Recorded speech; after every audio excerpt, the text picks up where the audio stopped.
So yes, I do wear pants. I have had so many comments of people who go, oh, this is the first time I've not seen you in a dress or blah, blah, blah. And I'm just like, how many times have I worn leggings around you? There was a period of time where I strictly wore leggings and then like longer shirts. The why I wear dresses all the time. So it used to be purely for modesty's sake. It now is a combination between that and I'm just more comfortable.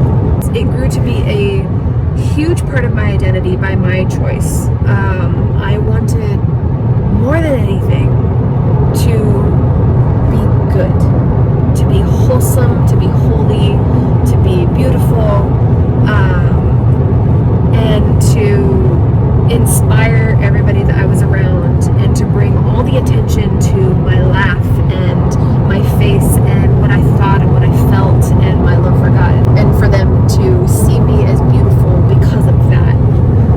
And so even times where I was like, I really want to be more trendy, or I really don't feel like I fit in, I very strictly stuck with the skirts and the dresses.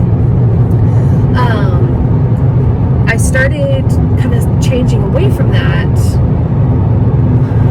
A lot of it didn't really feel like it was my choice. I got into my first workplace. I'm a nurse, and every time I got on shift, I had to hear it from all my coworkers. I had to hear it from all my patients. Comments about, oh, that's odd that you don't have to wear scrubs, or oh, really, you're wearing a dress, or oh, like just all these comments of basically like, oh, you're so weird. Why is that? It was just so incredibly exhausting, emotionally exhausting, and even just having to explain the same thing over and over. I got to a point, I think I remember I snapped at somebody and I was like, do I just need to put this on a recording and leave it for you all so I can hit the play button? Because I've said it so many times and I'm so tired of it. And so I finally started wearing, just the routine scrub pants. And then that started getting into wearing leggings and just finding different styles.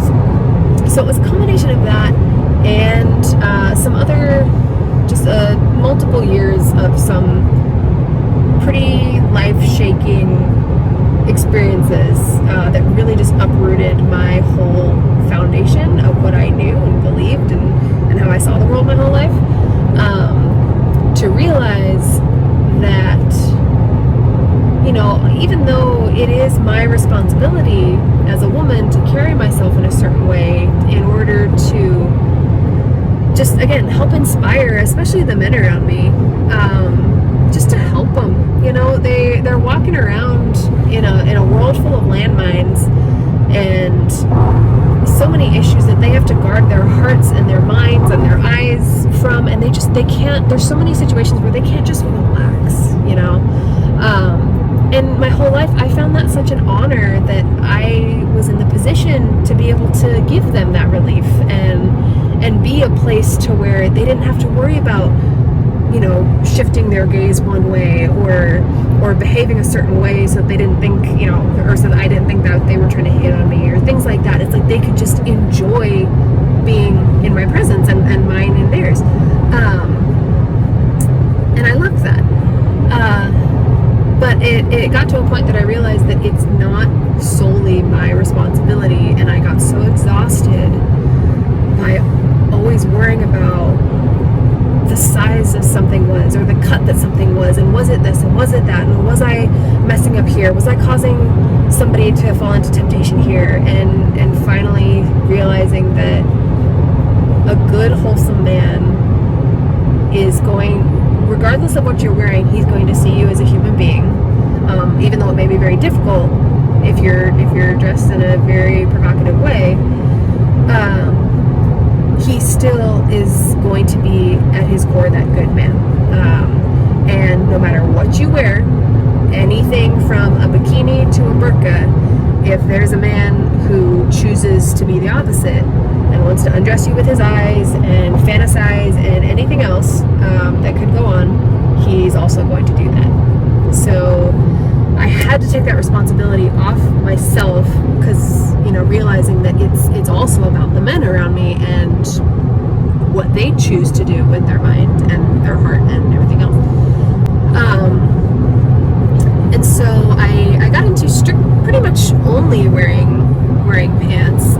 just so tired of having to think about it, and tired of being the outsider who's always made fun of for looking different and, you know, looking frumpy or being churchy or any of these other things that just immediately put me on the outside and just made me feel so exhausted that I couldn't just be me and that people didn't know me for me.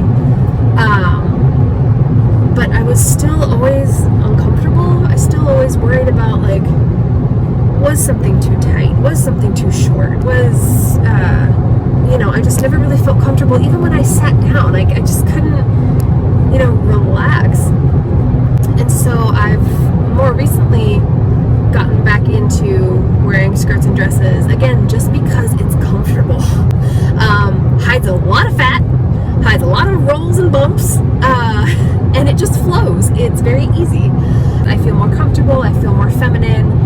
I do feel more modest. I feel like I can go through my day and not always be worrying about, you know, am I showing this? Am I showing that? Is somebody looking at me in the wrong way? I just feel comfortable. Now, I do feel uncomfortable because I still have that caution of knowing people are looking at me going, oh, she looks like she just walked off of whatever. Oh, why are you wearing that dress? You look like an 80-year-old, or, you know, it's kind of frumpy, or it's, why are you so dressed up? For some reason, people think dresses and skirts mean you're dressed up fancy. So I do still have that, and I'll step out like into a grocery store parking lot, and my first thought is, please just leave me alone. But I'd rather have that than have that plus wondering if I'm seen as someone inappropriate. And so again, my ultimate goal is to be comfortable in my own skin and to just draw all my attention to me. I do want people to appreciate my body and appreciate what I look like, and I want Steve to be proud of what I look like, and to be seen with me. But ultimately, I'm like, I would rather have people be super focused on if I could make them laugh, if they felt comfortable around me, if I was kind and gentle, and that's the big thing. Is, you know, one of my favorite verses, and I'm going to put that down below, is, you know, it says, don't dress in this way, don't dress in that way, not just because it's bad or because this is bad or this is good, but because it will enhance your countenance, it will enhance your behavior, and I want that to be the focus. I want what I say and my tone and how I approach things and what I feel and all those different things to be able to bring peace to people and inspire them to be like, damn, I want to be like that, or wow, that's like a really good way of looking at something, or I wish I had that sense of peace, or, you know, I want it to spark something in their heart. And granted, you know, modesty too, it has a lot to do with behavior as well, because you can get somebody who looks like they just walked off an Amish farm, but if their behavior says the opposite of that, that's a problem too. Now granted, I have a lot of work to do. I think my biggest thing is I swear like a sailor. It more and more, just kind of in periods here and there, gets pointed out. People comment on it. Even people who swear worse than I do. And so sometimes that kind of sparks in me. I'm like, oof, this must be getting bad. It's you know, different than what I was, because I was always very ladylike and all that. And that's not to say that if you swear you're a bad person. But I'm just like, you know, I want to have that very ladylike approach and countenance, and you know, train myself for when I'm a mom to have that very clean speech. So I definitely need some work there. But it's a journey. I'll get there, I hope. I think it's not going to be an ongoing journey, because just based off of like clothing, that's going to be something that changes from now to when I'm a mom, to when I'm 50 years old, to when I'm 80 years old. Like it's something that's always different, always changing. But again, short and sweet. Yes, I wear pants. Yes, I wear dresses more than I do pants, just because I'm comfortable. If you don't, I don't care.